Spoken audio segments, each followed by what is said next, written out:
Looks like I got me a new tow vehicle. Or maybe not.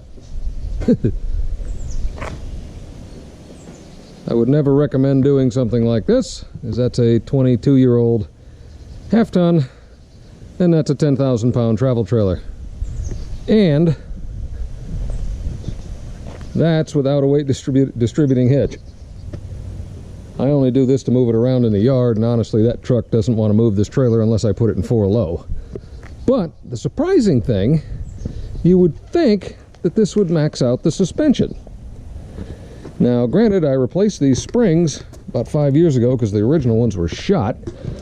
But if we look under here, you can see we got a fair bit of room before it hits the bump stops, which blew my mind the first time I did this, just to pull it around.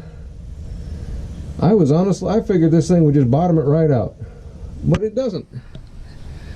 So if I were to set this thing up with a weight distributing hitch, the measurements from the book would probably be correct because it's not bottomed out.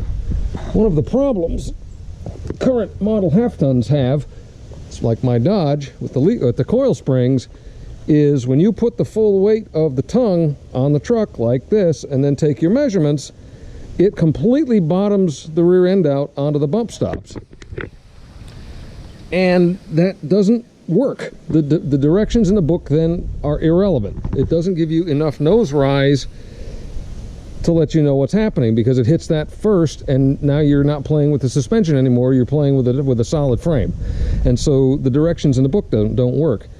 If your truck has a stout enough rear suspension like this, strangely, or like my big dog over there, then when you do your dimensions based on how the book says to set up your weight distributing hitch, it'll pretty much get you close.